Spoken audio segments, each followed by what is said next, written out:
Okay, so we're going to start with verse number 3 today. So we did verse 1 and 2 in the last classes. Anybody remembers what's the theme of this chapter? How have we been moving forward? What are the first two verses about? Um,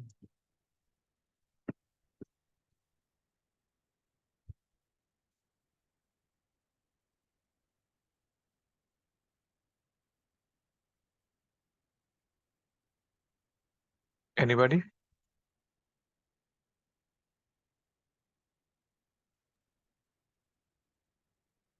Prabhuji, you mean king, knowledge, inconceivable relationship, non-worshippers, and glories of bhakti? Sorry, I didn't get the last part. Can you please repeat that? Glories of bhakti. Glories of Bhakti. Okay. Yes, glories of Bhakti. And more importantly, Krishna started by talking about faith, right? And he was saying that this knowledge is pratyaksha vagamam. We can assess it for ourselves. Right? It's something that we can realize it for ourselves. It's direct. It's not something that we have to wait for someone to reveal it to us. Right? So that's the ultimate experience, right? That when you uh, practice something, not only does it reveal about ourselves, but it also reveals about our divine source, and then our connection to that source. And that is a state called yoga. The word yoga means to connect. Therefore, this is the most important chapter of Bhagavad Gita because Krishna is very clearly giving us those details around in this chapter. If we want direct experience and want to feel it for ourselves, then we practice this process and we can realize it for ourselves. It's a universal principle. It's whatever culture we are coming from, irrespective of that, it's a universal principle. It will transform our life, spiritualize us, and also will give us spiritual insight into ourselves. So that's why this chapter is really important for us. And if I just quickly go back, second verse, we did second verse, we read the whole purport, and where Krishna talked about giving the direct perception, how this knowledge gives us the direct perception. And then the first verse where Krishna begins this chapter, he says that because Arjuna is not envious of him, that is why he gets to hear this knowledge. Somebody who's envious will not be able to get this knowledge. Krishna, even if Krishna is revealing himself to that person, the person will not be able to imbibe that. So that is the problem. It's not as if that Krishna is partial. But then if I close my doors, I'll not be able to take up anything. And it all begins with faith, right? So the first level of faith can be inquisitiveness, that we are inquisitive to know about something. And uh, a similar word to faith is curiosity. So curiosity just means that there is an eagerness to learn something. It's just an eagerness. There's not a feel that I need to learn it. It's just eagerness to learn. But the faith is the assumption that there is something for me to learn. That is faith, right? And the first level of faith is inquisitiveness. And then second level is to practice the process to see what is described, whether it's true or not, right? So faith is both, it's verifiable and it's sensible. Yeah, it has two characteristics, sensible and verifiable. So those are a couple of things we discussed, and how we also discussed about how faith is both. It's a matter of my choice as well as a matter of divine grace, both of them. So it's not just that Krishna is going to give me faith, I can also pick up faith. Very much like building muscles. That's the example we looked at. That's the example, yes, we looked at last, right. So when we are building muscles, we have to avoid activities that damage our health in general and our muscles, and like abstaining from particular foods. Similarly, to build our faith, we need to avoid activities that damage our devotional attitude towards Krishna. Right? For example, avoiding with people who are faithless. Right? So there are do's and don'ts when building faith. Also, that's something we. So there is something that we can do, but then also there is Krishna's grace that comes in. So he bestows faith according to our desires. Right? Uh, this can be compared to the healthiness that we feel when we take a medicine. So when the medicine cures us, we get faith in the medicine as well as in the doctors. And when we take up this practice of devotional service, then our original eternal healthy relationship with Krishna comes forth, and then our faith increases further. So we regain our spiritual health. Right? So when we are sick, taking medicine is in our hand, but the regaining the health is not in our hand. So there's part that we do, there's a part that Krishna does. Right? So faith is kind of a feeling of conviction and comfort in Krishna that that he's taking care of us. Right? That's the bottom line of faith, that Krishna is taking care of it. Avashya Rakshibe Krishna Vishwasha Palana. Bhakti Thakur says that in his song Sharanagati, the introduction to Sharanagati.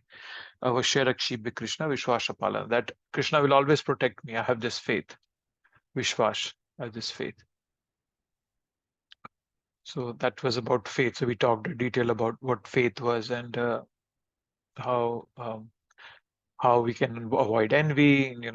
How we are inherently, this whole world, there is in envy is built into this. That's the most pervasive feeling that we have in this world. Envy. We are envious about everything we see. Somebody with a better car, better clothes, better lifestyle, more money. Somebody's happy. Why is that person happy and I'm not happy? And so on and so forth. Wealth, fame, possession, other endless things. So envy is a all-pervasive feeling in this world. So we can overcome it. We can overcome that feeling.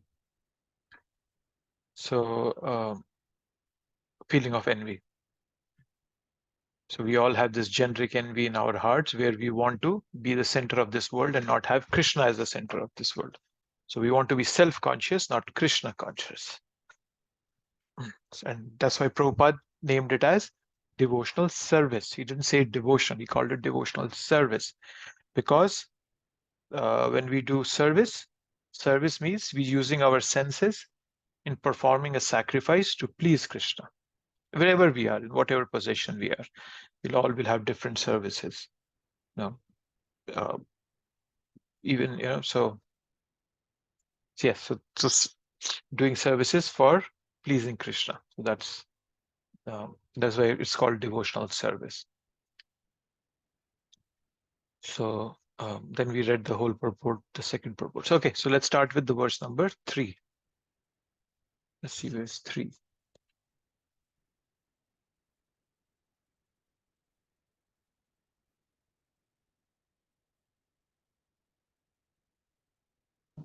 Okay, so here 3. So now Krishna in the first 2 verses talked about faith and who's eligible, how Arjun is eligible to hear this philosophy, how this philosophy is joyful. It is, you can perceive it for yourself. But in the 3rd verse, sometimes what happens is that even after hearing the glories of bhakti, still some people remain faithless. So now Krishna is going to tell us the destination of such people, right? So versus those who are not faithful in this devotional service cannot attain me, O conqueror of enemies. Therefore, they return to the path of birth and death in this material world. So the Prabhupada begins the purport by saying the faithless cannot accomplish this process of devotional service. That is the purport of this verse. Right? So faithless cannot accomplish. So we cannot move forward if we do not have faith. So that is the essence of this verse, that a faithless person cannot move forward. So the consequence of faithlessness, what is the consequence? Is the continuation in the cycle of birth and death. If we don't take the medicine, we will always remain sick. Right? If we don't attain Krishna, we will return to this path of birth and death. And this in this purport, Prabhupada is going to talk about uh, the three classes of people. And we had talked about this in the Nectar of Instruction, verse 5. Was it verse 5? Let me see if I can. I thought there was a slide that I had for this.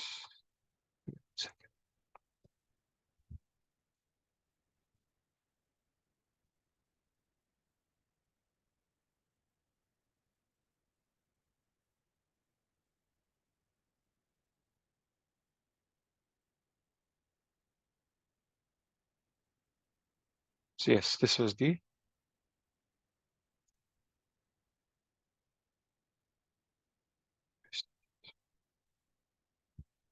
Yes. Okay. So yes, he talks of three different classes of men, women, and these are the attributes that Prabhupada is listing in this particular verse, right? Then one aspect Prabhupada is highlighting is that the first class is he or she is well versed in literatures and he has firm faith. Second one, they have firm faith, but they are not well versed with the scriptures. They do not fall down. Third class is they have no faith. Right? They have a hard time continuing in this process, and they'll probably slip after some time, right? Because they have not, they don't have faith in the process. Then they have not read the scriptures.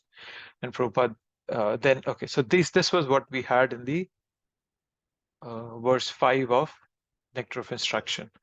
That there were three types of devotees Prabhupada of Krishna had mentioned. Sorry, not Krishna. Rupa Goswami had mentioned Kanishta, Madhyama, and Uttama, and there are some corresponding Shastric references for that. And then there was a more detailed description of how these people are, how they look at the world. Right? How do they deal with devotees? So how is their behavior to other people? How do they preach? And what do they think about themselves? All these things define the three classes of people. So that's what Prabhupada was going to talk about here in this chapter. Sorry, in this verse. Right? So Prabhupada brings out this concept of those people again because the categories of different people is based on faith, and faith is the essence of what we have been discussing in this and the last two verses actually.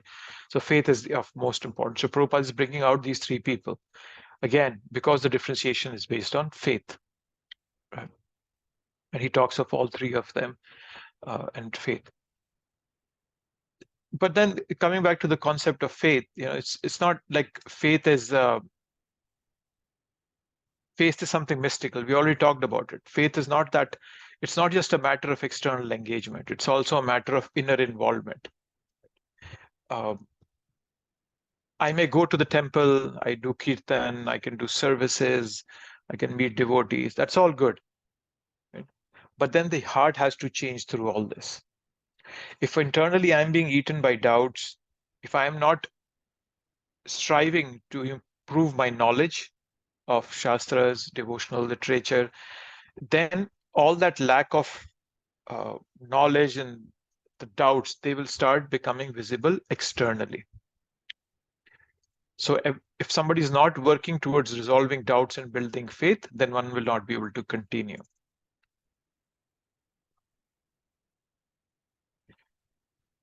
So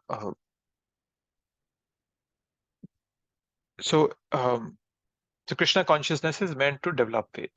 Right? And when we develop faith, we'll experience satisfaction, purification, we'll be pacified, and we'll feel happy. And there was a verse that we discussed the last time, which was coming from the 11th canto about Tushti Pushti Shuddhapi Anubhasham, that just like when we eat food, three things happen. Our hunger goes away, we feel satisfied, and we feel nourished. We are nourished. So similarly, when we practice bhakti, things become evident for ourselves. No, we are able. Nobody's going to come and tell us, "Hey, now you are Krishna conscious," or your faith is increasing. No, we'll be able to realize it for ourselves. And then Prabhupada brings out the verse. There's a verse from the 4th canto. He brings out. It's an interesting verse. Yatha taror mool nishechanena tripyanti tatskanda bhujopashakha prano parach chayatendriyanam tatheva sarvahanam achyuteja. By giving water to the roots of a tree, one satisfies its branches, twigs, and leaves. And by supplying food to the stomach, one satisfies all the senses of the body. Similarly, by engaging in the transcendental service of the Supreme Lord, one automatically satisfies all demigods and all other living entities. So, when we satisfy the stomach, all other organs are satisfied and senses are satisfied. Similarly, worshipping Krishna satisfies everyone else, right? And that has to be experienced. We'll see that for ourselves. So we have to find out what builds our faith. We can get faith from books, from different forums that we engage in, from people that we associate with. All of us have to take inventory of what gives us faith, and then practice those things more regularly. That's how we build faith in the process. What gives us faith will vary from person to person. Obviously, it cannot be the same for all of us, right? So the purpose of bhakti is to make our memory a treasure house. All the philosophically convincing spiritual experiences we have had till now, they should be a ready written source for us, which can be readily accessed, and then we can expand upon it also. So rather than focusing on our doubts, we reflect on what gives us strength. In the process of bhakti, you'll always have both the things. There'll be something that will give you faith, something that will challenge your faith. Be conscious of your weaknesses, but then focus on your strengths. That's the way we should approach this problem, this material world. We should know that we have weaknesses, and for those weaknesses, we depend on Krishna for rectification. And whatever we have, we're strong, then we work on our strengths. We focus on our strengths. Right?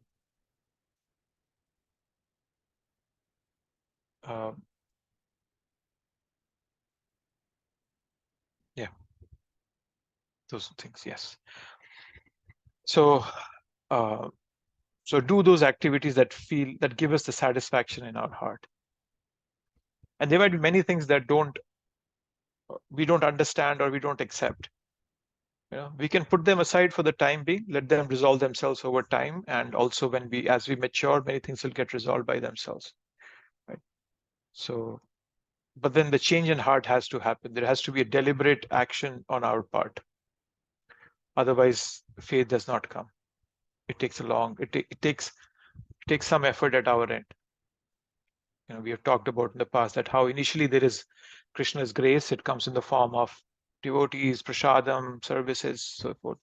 But then we make a voluntary choice that, okay, yes, I like this process. I'm going to stay in this process. I'm going to engage in this process. So that is something we all have to voluntarily do. And there is a verse in the Chaitanya Charitamrita which says that Shraddha Shabde Vishwas Kahe Shudrida Nishchay Krishna Bhakti Kaile Sarv Karma Krit Hoy. So Shraddha is the firm faith that by rendering service to Krishna, I can automatically perform all subsidiary activities. So if I have faith in Krishna, everything will be done for me. So that's something. So the faith that is being talked about in this chapter is transcendental faith. Later on, when we come to the 17th chapter, we'll see that Krishna will explain there is faith also in the mode of goodness, passion, and ignorance. But that's material faith. But here the faith being talked about is transcendental faith. And all the three people that Prabhupada is talking about here are based on faith. So there are two very important things that Prabhupada highlights in this for us, some very, very practical things. Let's see where they are. Have I highlighted it somewhere?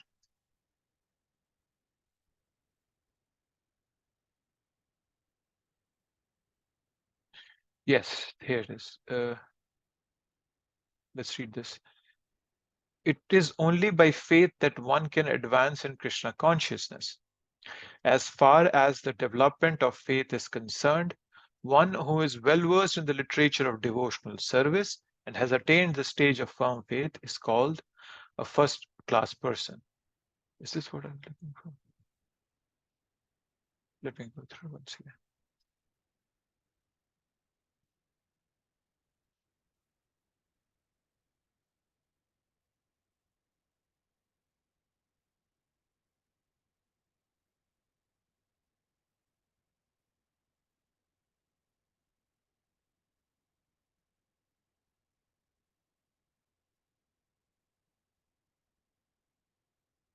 Yes. So Prabhupada is saying that uh, one who is well versed in the literature of devotional service. So we have to be, so being well versed in the literatures of devotional service gives us faith.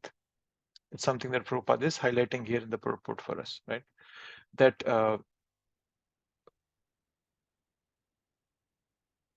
so being well versed in literature, that gives us faith. That's one important aspect to employ, to employ in our lives, being so that we can be well versed in our faith, right? So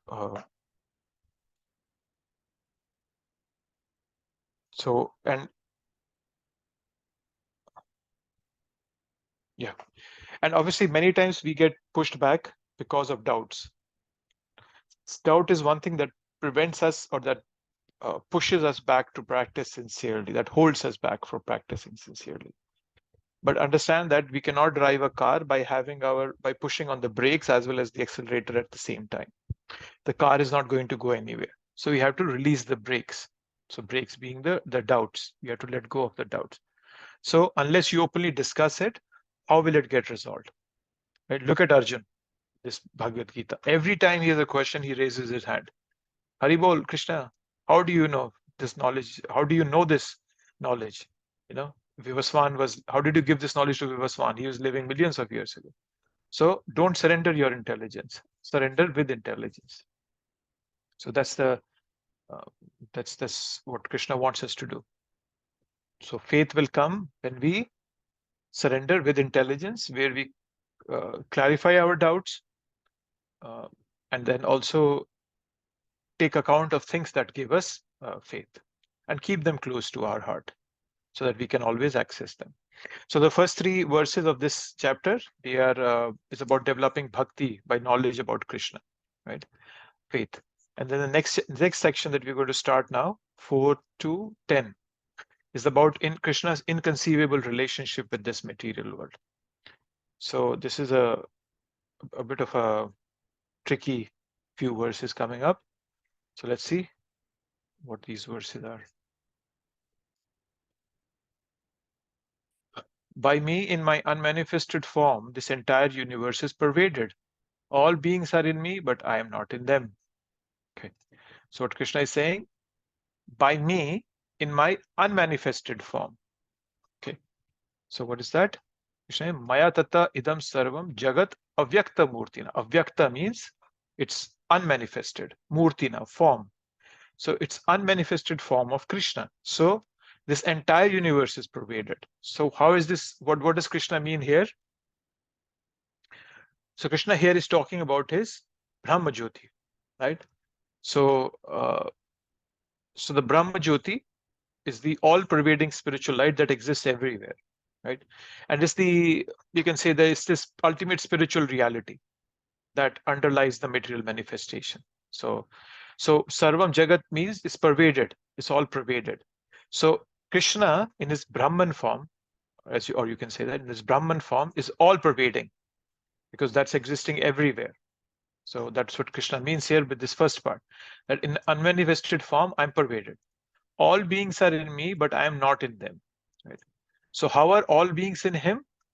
Right? So here,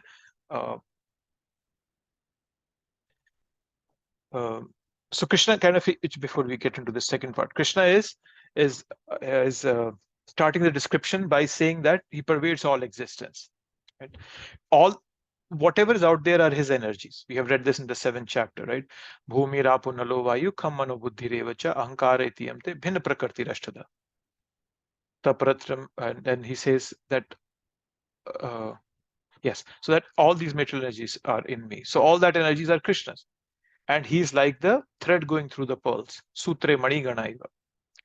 So he's the underlying unifying aspect of creation. So so that's the Brahman or Brahmjyoti part. And then all living beings are situated in Krishna. So here he's talking about the he's talking about the super soul aspect of Krishna, the Paramatma aspect. Right? The Paramatma aspect sustains everything, because the Paramatma in every living entity is the he's the overseer and permitter. Right? So he's looking at everything and he's also permitting everything. So he's sustaining everything in one way. But then Krishna is not situated in them. So this refers to Krishna's transcendence. He himself in the Bhagwan form is situated in the spiritual world. I know this is a bit tricky, but let me see, where's the slides? I had something in my slides. Yes, let me share this and we'll go through these slides verse by verse. So we're doing the text 4. So by me in my unmanifested form as Brahman or Brahmajyoti, Krishna is all pervasive. But then all beings are in Krishna as Krishna in this Paramatma form, but he is not in them as the Bhagavan form, as the Krishna, Shyamasundar form. So we talked about the 3 levels of Krishna's expressions, right? Bhagavan, Brahman, Paramatma, and Bhagavan. And Krishna is kind of juggling with words here, and he's talking about different aspects in the same verse. Yes, Asmita Matsi, please go ahead. Hare Krishna, Prabhuji.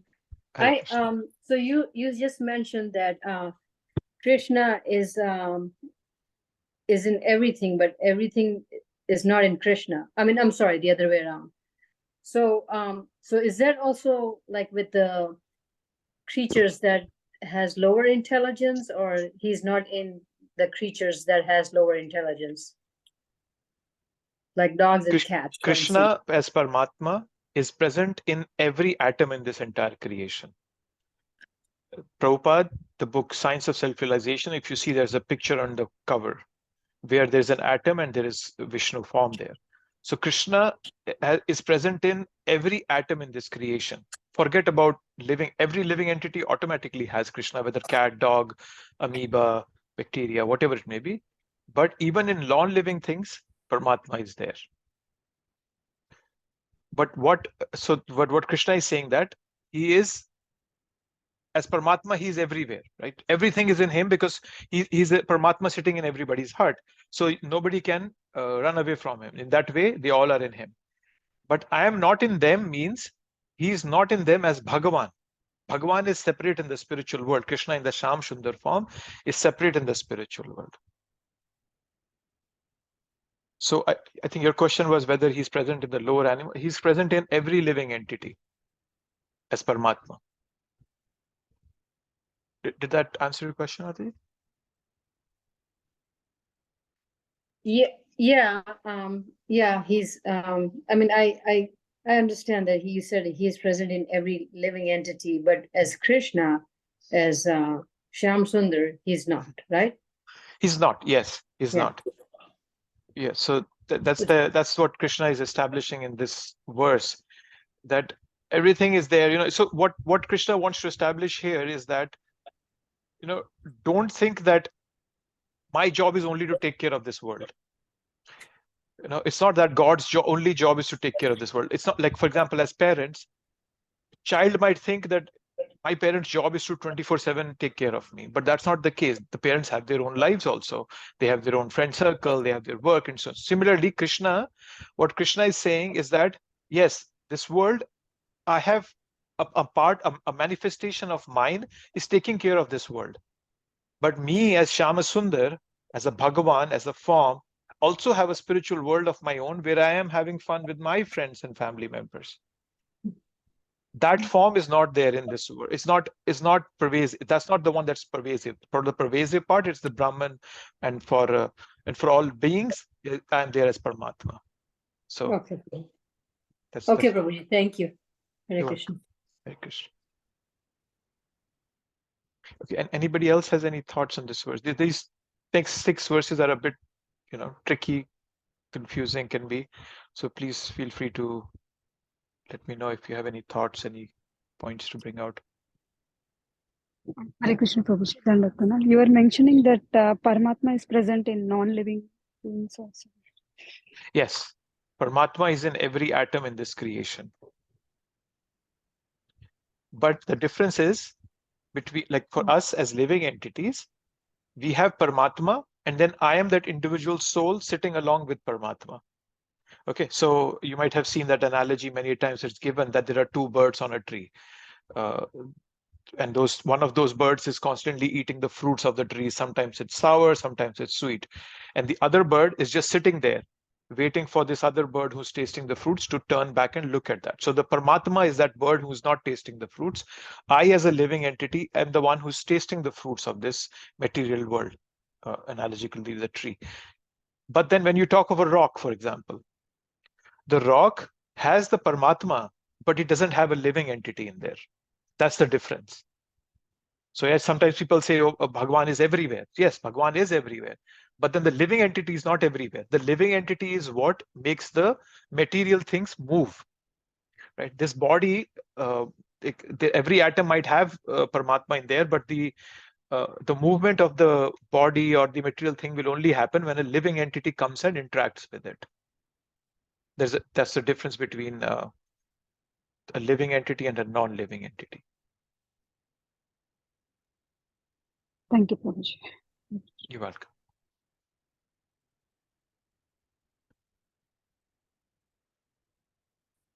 Okay, not anything else. Let's go back to our verse. So yes, so and sometimes people can ask this question that why is Krishna making it so complicated? So Krishna has his own ways of teaching us. Just like a parent, we all have, many of us have their own ways of teaching our children. We don't always adopt the same means. There might be different means by which we want to teach. So similarly, Krishna here,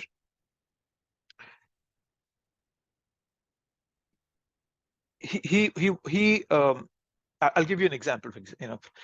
Mahaprabhu's pastimes, for if you all have read the Chaitanya Charitamrita. In Chaitanya Charitamrita, Mahaprabhu, he uses different ways to teach different people in his pastimes. For example, when he met Sarvabhauma Bhattacharya, who was supposedly the most learned person in India at that time, but he was an impersonalist, and he explained the entire scriptures from an impersonalistic aspect. Mahaprabhu didn't say a single word to him for the 7 days that Sarvabhauma Bhattacharya was speaking. And that confused Sarvabhauma Bhattacharya, and that made him think. So Mahaprabhu taught Sarvabhauma Bhattacharya by his silence. Similarly, when Mahaprabhu goes to Banaras, there he meets these Prabodhananda Saraswati, who are, again, a group of impersonalist Mayavadis. Prabhupada, by his humility, he creates an impression on Prabodhananda Saraswati. Right? And then there was this episode of Digvijay Pandit, who was very eloquent in reciting, Shastra verses, and he had a boon from Mother Saraswati. Mahaprabhu taught him, he dazzled him by his knowledge. So Krishna has ways to make us learn and realize. If Krishna makes everything very easy, we would never feel the need for Guru, Sadhu, and Shastra. If I could understand it I just imagine, right? If we remove the school system from this world and say, okay, yeah, that's fine, you just go read some books, and then you can go practice becoming a doctor, an engineer, or a scientist, or whatever it may be. That will be a lot of chaos there, because we are not intelligent enough to understand by ourselves. We always need a teacher. So that is why Krishna sometimes he will make things complicated also, just so that I always look for somebody out of my humility. That is why he talked of faith and non-enviousness in the first two verses before bringing this complicated knowledge later on. He said, okay, if you have that faith, you have that humility, you're not envious of anybody, then you will be able to understand this complicated or a slightly tricky language that I'm going to use henceforth. You just ask a guru for it, and the guru will explain it to you. Right? So that's why sometimes, even though things might seem complicated, but there's also a purpose behind it. That is why Krishna is making it. So, okay, so once again, unmanifested form is his Brahman form, which is all pervasive. How all beings are in him is in the form of Paramatma. Paramatma is in every living entity or every atom in this world. But then he is not in them as the Bhagavan form. So that's the way to understand this verse. And then Prabhupada talks of his fantastic example of sunshine, that how sunshine is all over. It is coming from the sun, but then it's not actually the sun. If sun would come to, we always say, oh, the sun is coming into my window. No, it's not the sun coming into my window. It's the sunlight that's coming into my window. If sun would come into my window, I would vaporize the very second. So there is a difference, but then they're still connected. That's why it's called a Chinta Bhed Tattva, what Mahaprabhu has given us. So that's one aspect, okay? So understand that. So now the second part comes, Nacha Matsthani Bhutani Pashyame Yogam Aishwaram. Bhuta Brin Nacha Bhutasto Mamatma Bhuta Bhavana. And yet everything that is created does not rest in me. Behold my mystic opulence. Although I am the maintainer of all living entities, and although I am everywhere, I am not a part of this cosmic manifestation, for myself is the very source of creation. So now, this verse is talking about the inconceivability, right? So let's look at it, break it down and look at each one of them. Now if you notice, there's one thing that I wanted to highlight is an interesting thing. Nacha Matsthani Bhutani, this is verse number 5. Verse number 4 was Matsthani Sarva Bhutani. So here 4 is Krishna is saying, they are all in me, right? And in the next one, he's saying, no, they're not all in me. They do not rest in me. So it can be a bit confusing. There might seem to be like a contradiction here. But then Krishna never makes mistakes, right? The purpose of these contradictions, as I briefly mentioned, is to rise us to a higher level of understanding. So if we try to understand these so-called seemingly contradictory philosophies through our intellectual knowledge, we say, oh yeah, I can figure it myself, conceptually, intellectually, we can very easily fall down. All these act as banana peels. We have to be very careful. This has to be understood with a guru or a sadhu, right? But you have to understand, when there is a banana peel, there has to be a banana also somewhere, right? So there has to be a deeper meaning somewhere. If Krishna is giving us this complicated philosophy where it seems contradictory, if I try to understand it with my own tiny intelligence, there's a very good chance I can fall down. But if I take support from a guru, from a self-realized, from a guru or sadhu, then I'll be able to get the banana also. I'll get the deeper meaning out of it. So now what does it mean? The way to understand this particular part is that, or let me go to the purport. Prabhupada explains it much better. Right? The Lord says that everything is resting on him. Matsthani Sarvani Bhutani. This is from verse 4. This should not be misunderstood. The Lord is not directly concerned with the maintenance and sustenance of these material manifestations. Sometimes we see a picture of Atlas holding the globe on his shoulders. He seems to be very tired, holding this great earthly planet. Such an image should not be entertained in connection with Krishna's upholding this created universe. So that is the way to understand what Krishna means here. That although everything that is created does not rest in me. So on one end, he was saying, Matsthani Sarva Bhutani. All beings are in me. As a Paramatma, I am everywhere. And so they're all in me. But they do not rest in me means that, just like Prabhupada is saying, right, that Atlas is carrying the globe and he seems burdened. That concept does not work with Krishna. Even though everything is based on Krishna, it happens naturally. He doesn't have to stress for it, right? So Nacha Matsthani Bhutani indicates how Krishna is not burdened by the or not burdened by the burden of maintaining this world, if you put it. He's not burdened by this so-called duty that he has of maintaining this material world. It is done by his energies, right? So there is an apparent contradiction, but it's not contradictory. So when he says that all beings are in him, means he's talking about his Paramatma platform. But then when he says they are not resting in me, means that it does not stress him out, like Atlas being shown in the Greek philosophy. That's what it means here. That's the way to understand it. And what's further on, because Krishna is not saying anything wrong, somebody might read it and say, oh, this is contradictory. Krishna has made a mistake. No. Krishna never makes a mistake. And how he establishes that? He's not apologetic of giving an apparent contradiction, but actually he's glorifying it, right? He doesn't hush it up. What he's saying, Pashyame yogam aishwaram, saying, look at my mystic opulence. So he's very proudly saying it, that, see, because he's not making a mistake, even though they sound very contradictory, both of them, he's not making a mistake, right? He doesn't hush up, but actually celebrates it. Pashyame yogam aishwaram. So the word yoga means a process by which we connect with the Lord, right? So this yoga is from his side. So Krishna is revealing from himself that how we can connect with him, right? So as we talked about, right, there has to be endeavor on our part, but then the Lord also reveals himself so that we can connect with him. So the word mystic doesn't mean unclear. It means mysterious. It means astonishing, right? So this sort of understanding increases the devotee's appreciation for the Lord, right? So that even though there is this whole creation is resting on Krishna, but still he's not stressed out of it, right? If you look at the Atlas that Prabhupada is talking about, he seems tired. That means he's burdened by this job that he's been given to him. But Krishna is not burdened. He's God himself. How can God be burdened about this, right? So when we accept these things, this kind of yoga that Krishna is presenting from his side to us, and when we accept it, then our understanding, our devotion will increase. Our appreciation for Krishna will increase. You all must have heard the story of the cobbler and the Brahman, right? I'll give you a small version of it. Narad Muni was once walking on this world and he meets a cobbler.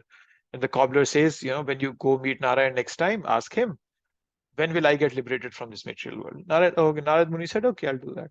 Then he goes to a Brahmana who is very perfect in his services, and he's perfect in all the rituals he's doing. And he also asked the same question as the cobbler, and Narad Muni said, okay. So he goes to Narayan, Narad Muni goes to Narayan, and he asks that these two people were asking. So Lord says that the Brahman has still many, many lifetimes to come to me, but the cobbler will come back in this life.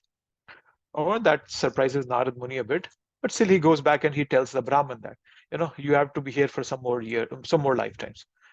So, but the Brahman gets very angry. He said, what do you mean? I'm doing everything so perfectly. You see, I wake up at 3 a.m, I take a bath, and I'm so perfect in my rituals and so forth. But the Narad Muni said, I'm just a messenger. I gave you what Narayan told me. So the Brahman asked, what was Narayan doing when you asked this question? Might be he was not in his right mindset. So Narayan had told him, and Narayan knew that this question was going to come up. So Narayan had told Narad that if whoever asked this question, that what was I doing, tell them that I was trying to thread an elephant through the needle's eye. So when Narad Muni tells this to the Brahman gets very angry. He said, what do you mean? How can you thread an elephant through a needle eye? All nonsense. You didn't even ask this question. Seems like you didn't even meet Narayan. And the Brahman leaves. So Narad Muni moves further, and then he goes to the cobbler. So the cobbler, he tells cobbler, you're going to leave this life after this lifetime. The cobbler asks, what was my Lord doing? And he tells the same thing. He was trying to push an elephant through the needle eye. And the cobbler becomes very happy. He says, oh my God, look at my Lord. And Narad Muni is confused. He says, this doesn't seem very contradictory to you. Doesn't it make, how can you pass an elephant through a needle? So the cobbler says, if my Lord can put an entire banyan tree in a tiny seed, why can't he push an elephant through a needle hole? So all these things, so we have a choice. All these things can improve our devotion if we have faith in them, if we understand that Krishna is omnipotent, he's all strong, and he's beyond this the laws of this material world. I can strengthen my beliefs and faith in him. And if I don't, then I can surely my faith will go down. So when we think of these miraculous pastimes, there is a class of thinkers that say that these pastimes were exaggerated and later added on. There's a big class of philosophers who refuse to accept Krishna's these miraculous pastimes, picking up Govardhan mountain and killing all these demons and so forth. And they want to remove the supernatural aspect of Krishna. They don't want Krishna's divinity in here. So, and these people can have, different motives behind it. Some people do it for nationalistic purposes. Some do it for social purposes. They want to use Krishna as a model for those purposes. But we don't have to reduce Krishna to this role. God can do anything. So instead of being apologetic or apprehensive about what we are reading, we should be assertive. It is more evidence that he's God. Right? He should be able to do everything if he's omnipotent. Right? So that's why he's glorifying his opulence. Although I'm the maintainer of all living entities, and although I'm everywhere, I'm not a part of this cosmic manifestation.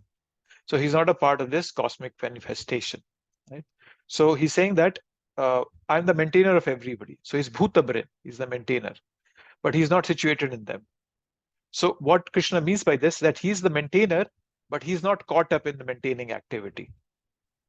I maintain a family, I go for my job. I have a 40-hour a week job. So I do that, and I'm caught up in this whole process. I'm entangled in these activities, but Krishna is not. Krishna doesn't get attached, right? So that is why, he stays aloof from it. He's not attached to it. Sometimes if you want to mess up with this world, he will let me do it. But then there is karma that I'll suffer because of it, right? So that's the way to understand this, that he's the maintainer of all living entities. He's everywhere as Paramatma. He's not a part of this cosmic manifestation. He's not a part means he's not attached to this cosmic manifestation. Even though he's a creator, he's the maintainer, but he's not attached to it. I, on the other part, as a maintainer, I get attached to things. That's the way to understand this verse. So, and then what was that? There was something. Yeah. Yes, for he himself is the source of creation and the very source of creation. So we talked about the Atlas here. So as Prabhupada is saying that he's the maintainer and sustainer of the entire material manifestation. He does not touch this material manifestation. So he's not attached to it. Okay, then coming to the 6th verse. Is this verse clear? 6th or 5th to everyone? The way Krishna is speaking.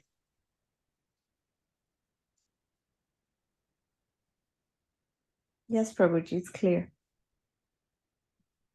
Okay, perfect. Okay. So coming to the 6th verse. Then he's saying, understand that as the mighty wind blowing everywhere rests always in the sky, all created beings rest in me. Okay, so this is the 3rd part. So in these 3 verses, Krishna is only talking about sustenance of this material, of this world. Right?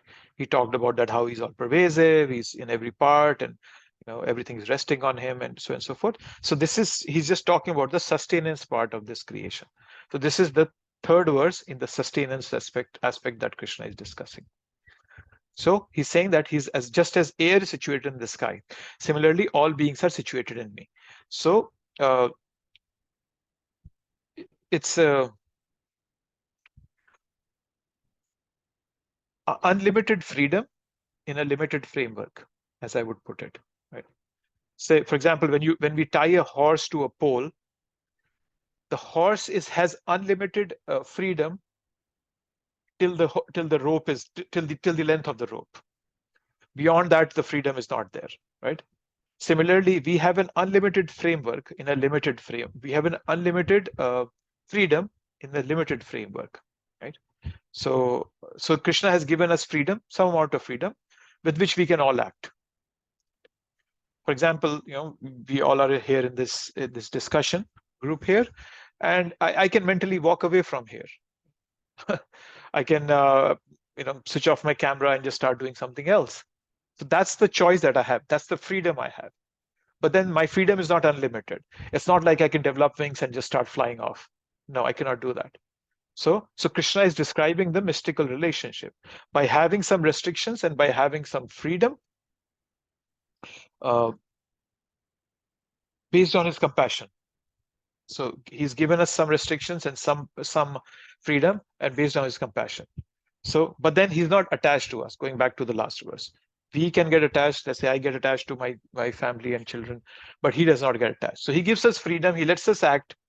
He gives us knowledge how to act. But if I have this choice that I can take that knowledge or I cannot take that knowledge. That's my choice. Right? I can, yes. So that's a choice that we all can make. So this is the third part in this of sustenance. Let me see, where is that? I had the slide. Let's go back to the slide. So yes, so we talked about the fourth verse, how he is manifesting himself. Then we talked that what does it mean that he does not rest in me, means that he is not burdened by the creation. He is the maintainer of all living entities, as he is everywhere as Paramatma. He is not a part of this cosmic manifestation as Bhagavan, for Bhagavan is the very source of, so he's not a part of this, because Bhagavan is the source of creation. So he has many other things going on. And the last one we talked about in this trilogy is that there is wind blowing, but then there's a limit to it, right? It's not like that because there's sky is basically, there's nothing like a sky, right? The word sky is a misnomer in itself. There's no sky, because when you look out, you can practically see from here all the way up to the moon. So it's not like the sky is all up to the moon. A point comes, scientists have divided these sections, stratosphere, ionosphere, and so forth. And a point comes when there is no oxygen. We cannot live or breathe there. So the sky is kind of a misnomer. There's nothing like a sky. So, but there's a limitation to it. So, and birds can only fly to a limit. So we have unlimited freedom in a limited framework, as I put it. So that's the way to understand these three verses where Krishna is talking about his sustenance aspect. Okay. So let's go on to the next verses. Let's see if Prabhupada is saying. Yes, Prabhupada is saying the wind is not existing, is not beyond the sky. Okay.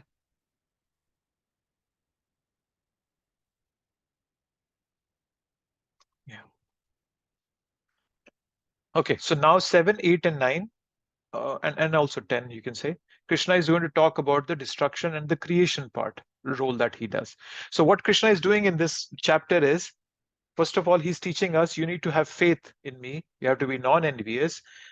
Have faith in me that this knowledge, when you take it, it's self-realized. You'll be able to taste the results. You'll be able to actually, relish those results. And then he's telling himself as the creator and the destructor and the maintainer of everything out there, right? So he's establishing everything more from his personal, that I am the one, me, right? That it's me. So understand that I am the all in all here. I have different parts and parcels that are working, but then I'm overall in here. So that's why Krishna, this is the most confidential knowledge, that Krishna is the all in all. So, okay. So now he's going to start talking about the destruction and creation part. O son of Kunti, at the end of the millennium, all material manifestations enter into my nature, and at the beginning of another millennium, by my potency, I create them again.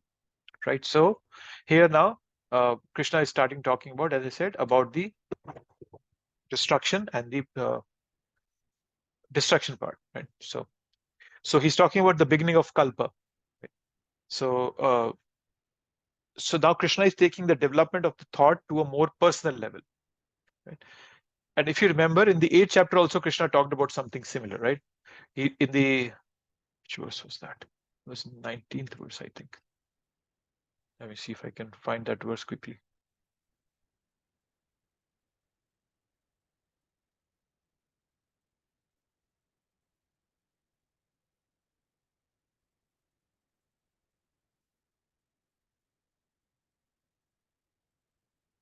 It was 19th verse. Let's see.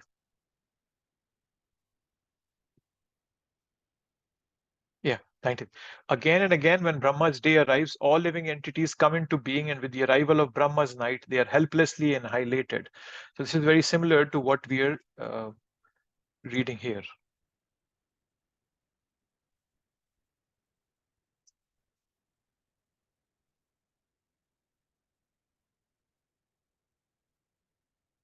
Which is what Krishna is saying, O son of Kunti, at the end of millennium, all material manifestations enter into my nature, and the beginning, another millennium, by my potency, I create them again. But the difference between this verse and the verse I just showed you from the 8th chapter, there is a significant difference here. Right? So in this chapter, he's saying that destruction is being talked about. The difference lies in mamekam, the word mamekam, that everything is created by me, and then eventually it is drawn into me at the time of destruction. In the 8th chapter verse that we read, I just read to you, the focus was not on who is the controller, but the focus was on the temporary nature of the material nature, temporary nature of this material world, and we need to transcend it. That was the focus there. Here the focus is different. Here the focus is on Krishna, Mamekam. Krishna wants to establish that whatever I have taught you till now, everything is based on me, right? So the Krishna's role was not the focus in the 19th verse of the 8th chapter. But here the focus is on Krishna's glories. Right? So he exists in his glorious form in the spiritual world, but he is also in charge of this material world. So there is a development of thought happening here, right? Prabhupada often uses this verse to counter the theory of evolution that has been given, right? It said that there was first this primordial soup, which had all the chemicals, and then from that unicellular species were formed, and then from them multicellular came, and then gradually more advanced, complicated beings came, all that. No, but Krishna here is saying that all comes from me. Krishna is the seed-giving father of every living entity. Krishna says that in the 14th chapter. He says that in the 14th chapter. Aham bija pradapita. That's the verse Krishna says. So, yeah. So Prabhupada is using Bahusham. Although I am one, I shall become many. He expands himself in this material, and the cosmic manifestation again takes place. So Krishna is now, this verse establishes his form, his role in this entire creation of being the all in all. So here, this part is about manifestation and then destruction. Both the things are being talked about here. So, okay. This is, okay, so coming to 8th now. The whole cosmic order is under me. Under my will, it is automatically manifested again and again, and under my will, it is annihilated at the end. Right? So, this is 8th verse. Yes. So, so Krishna is continuing the theme that everything enters into me. We know when the whole creation is run its course, when there is a cosmic destruction, it is withdrawn back, right? So it's Krishna creates it again and again. Avasham and Pakartir Vashat. Avasham means there is no control when devastation will happen. I don't have any control when I will die, right? It's the power of nature. This material nature is working of its own. And later on in the 10th verse, Krishna will say that material nature is also under him. So not only is sustenance done by him, that's verse 4 to 6 we read, but also overseeing creation and destruction is under Krishna's role, right? But then again, Krishna is not entangled by it because he is not attached to it. That's the important part. And Krishna will establish this in the next verse. Nacha mam tani karmani nibaddhanti dhananjaya udasinavad ashinam asaktam teshu karmashu. O Dhananjaya, all this work cannot bind me. I'm ever detached from all these material activities, seated as though neutral. As though neutral. Krishna is seated as though neutral. This work does not bind him because he's neutral. He's not attached to it. So the word asakta means attached. The word is it. So this asaktam, without attachment. But if I make this a longer asaktam. So the word asakta is attached. So I just wanted to a grammatical nuance there. So be careful when you're reading things. This word shows up. So asakta is attached, asakta is detached. So Krishna is detached, right? Very much like a judge, passing out orders. Material nature has its own system, and it works accordingly, and so Krishna doesn't have any personal vendetta against anyone, right? You defied me and I'll punish you for this. No. So Krishna is not how to say it, he's not like a jealous god sitting up in the clouds, right? Like the Christian system and even the Greek system showed God in that way, right? That he's an over vigilant seer, just he's going to catch people doing wrong and right, and then he will accordingly tell them, oh, you go to hell, you go to heaven. No. Bhakti or our shastras don't present God in that way, right? For us, God is presented as a tireless parent who is striving for the return of his lost children.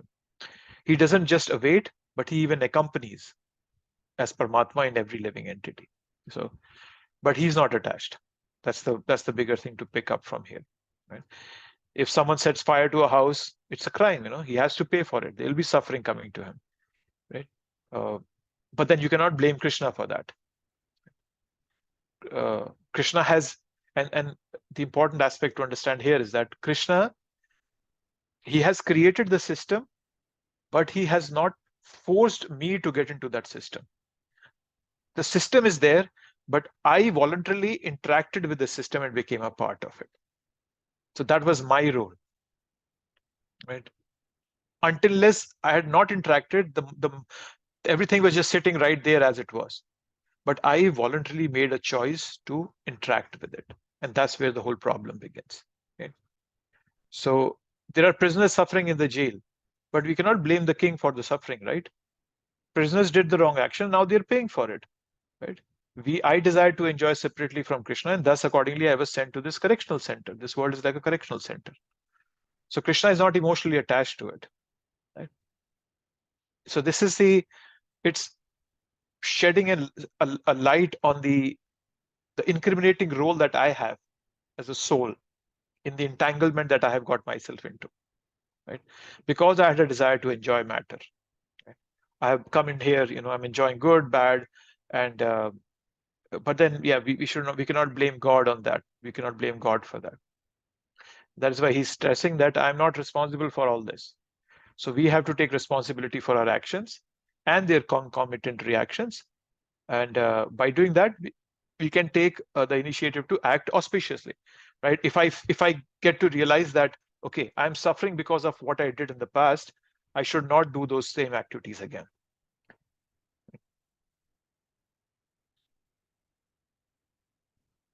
So when Krishna says he's seated as though neutral, what it means is that Krishna is never inattentive to our needs. In the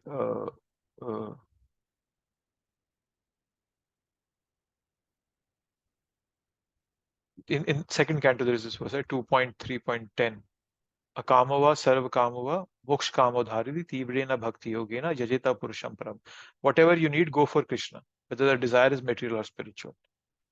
So in this verse 9.9, the context is to make us realize our responsibility, right? In the past few verses, Krishna has been using me so often. I am annihilating, I am creating. It might make Arjun feel that, oh, I have no responsibility. Krishna is doing everything. Yeah. So therefore, Krishna immediately checks that by saying that you are responsible for your karma. I am not. Right. So Krishna consciousness is available to everyone in equal quantity, but it's a matter of choice. It's a matter of one's ability to take advantage of it, right? So we all follow our intelligence, which is given by Krishna, but then it is prompted by the desire that I have. But then even in his apparent detachment for Krishna, for people who are not devotionally inclined, but Krishna is also compassionate about them. How is Krishna compassionate? Somebody might say, oh, you're saying you are neutral, to, let's say, the karmis. Krishna is saying I'm neutral to them. So how is Krishna compassionate to them also? Because they don't want Krishna in their lives. They are always saying, Krishna or God, you please stay away from my fantasies. For such people, Krishna is also compassionate. He stays away. He says, okay, you don't want me in your lives, I'll stay away or I'll wait for you. He is eagerly, proactively waiting. But for devotees, he gets involved. Right? When Arjun was being attacked by Bhishma, Krishna said, forget all the rules, regulations. I'm going to kill Bhishma now. He's not bound by rules, regulations. For devotees, he'll go any length. That is why in the 9th chapter, we'll read later on, Krishna will say, Pratijani Kaunteya Name Bhaktya Pranashyati. Arjun, you go and tell everybody that my devotees will never perish. Why is Krishna not himself saying it? Because, some people might not believe me, because I can break my promises, but I'll never let anything happen to my devotee. I'll do everything. I'll break every promise for my devotees' welfare. So that's how. So Krishna is, even though he seems neutral, for devotees he is not neutral. We'll see that later also. In the 29th verse, Krishna will say this, that for devotees I am not neutral. So that's this part, that asaktam teshu karmashu.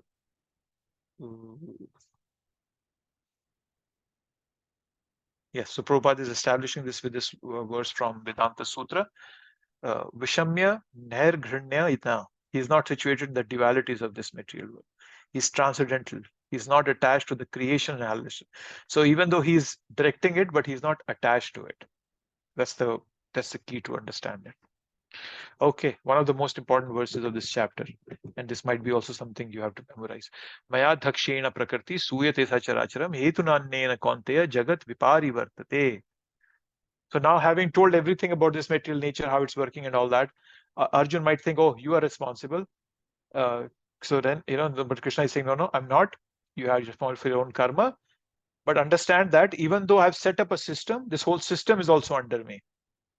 The material nature, which is one of my energies, is working under my direction, son of Kunti, producing all moving and non-moving beings. Under its rule, this manifestation is created and annihilated again and again. Under my supervision. This Prakriti is under my supervision. Suyate means it manifests. So there are two words here which sound similar. Where is that? No, they're not there. Viparivartate. Okay, no, they're not both of them here. Sorry, I'm mistaken. Viparivartan. So parivartan, you all know parivartan means change in Sanskrit. Viparivartate. The word viparivartate means it's a cycle. It's constantly happening again and again. That's why Prabhupada is using the word again and again here. It's viparivartate. It's happening again and again. So parivartan is single. Viparivartate is plural or cycle. So all the destruction and sustenance is happening under Krishna's supervision. So supervision is an important aspect here. The supervisor doesn't have to necessarily have hands-on. Right? The word Krishna is using is Maya Dhakshena. Let's see, where is that? By superintendence. Right? So the word superintendence is Akshay. The word Akshay, Akshena. Right? It means eyes, if you look at it. So under my supervision. So I'm seeing from above, also from inside as Paramatma, but he is not entangled. Even if he's present in the material world, he's above it. Right? So for devotees, the implication here is that we are trapped here and we all are fighting so many battles on a daily basis. Sometimes we might feel lonely, we might feel destitute, but we should know that Krishna is with us. So we will see that later on, that for devotees, he's passionately involved. So we have an added advantage now. Just by being devotees, or at least being sincere in our devotional practice, we have Krishna by our sides, protecting us 24/7. So there's nothing to fear for us.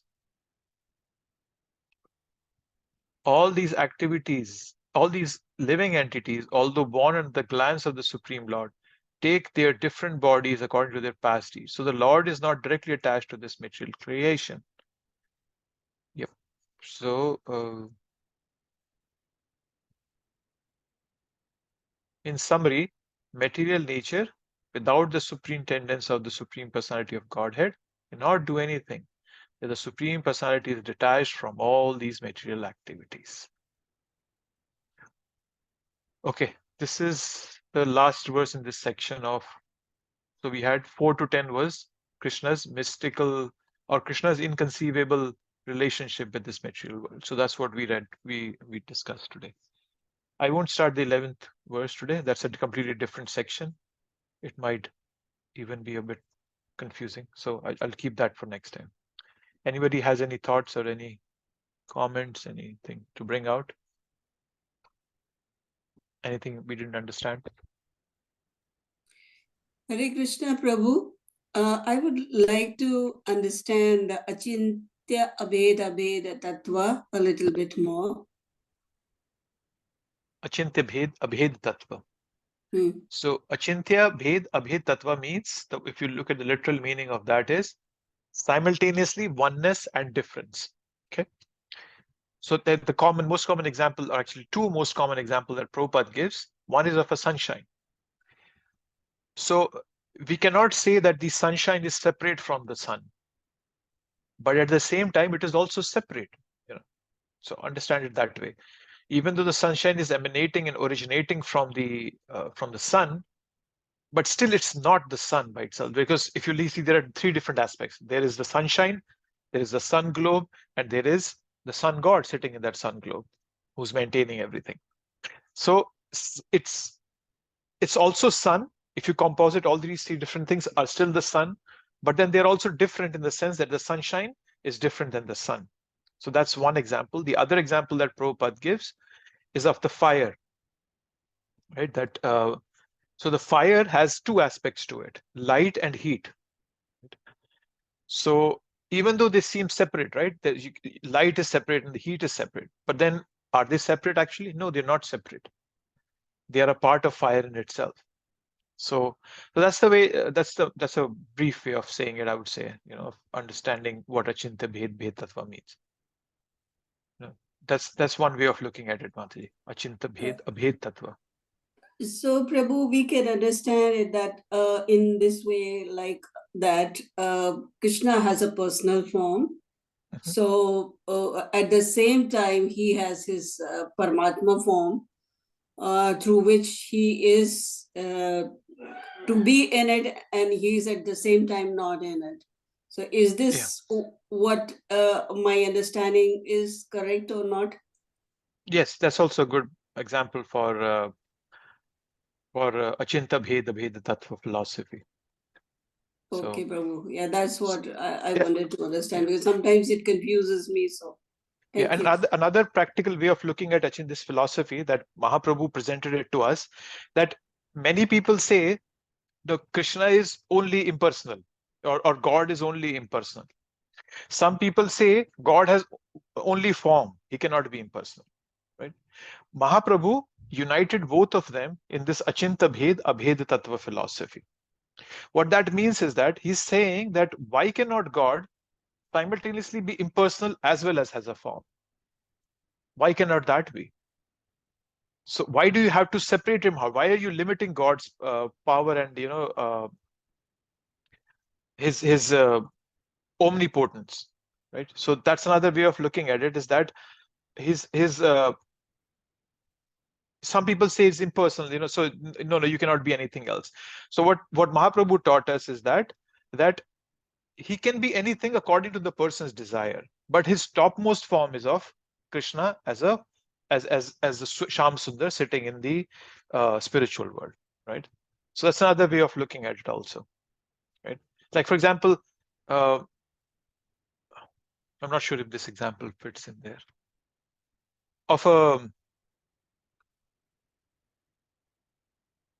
Yeah, no, I don't think this example fits in there. Yeah, sorry. But yeah, that's another way of looking at it, Mataji. Oh, okay, thank you, Prabhu. That really clarifies. Thank you. So and you also brought out a good the Achintya Bheda philosophy here, that this material world is not different from Krishna, right? It's coming from Krishna, right? But then he's Yes. also aloof from it, right? Yes. It's different from him at the same time, right? Yes. So that's also a very good example of Achintya Bhed Tattva. Like, for example, yes, okay, let me try. I'm not sure if this example fits in. When I'll say it out, it might tell me. So, a dreaming man, he creates many things in his dream, And sometimes he himself becomes entangled in the dream and is also affected by the consequences. So this material world is also like a dream-like creation of the Lord. But the Lord is not entangled by it. He's not affected by the reactions of such a dream-like. So he's always in a transcendental position, and but essentially he's everything and nothing is apart from him, right? So I'm not sure if the example fit in, but that's also another way of looking at, like, in a dream, sometimes I get entangled that, oh, it's me, there's a tiger running after me, but then I'm not the one. I'm outside. I'm this. I'm sleeping on my bed. But in my dream, I think, oh, that's me. So, but then I'm also in the dream, but I'm also not in the dream. So, so it's simultaneously one and different. That's also another example. Yeah, that also reminds me, we also say that we are qualitatively one with the Supreme, but in quantity we are different. So does that kind of echoes this philosophy or no? That's no, I wouldn't say so, because that is about our Krishna being infinite and I being finite. That's what's being spoken there. That doesn't necessarily talk about only, because the Achinta Bhed philosophy is talking about Krishna specifically more. That how he's creating everything, but still he's not a part of it. So I don't think that example fits in there. Okay, so it's about the whole cosmic creation, simultaneously one but different. Yeah. In form. Okay. Yeah. Okay. Thank you. You're welcome.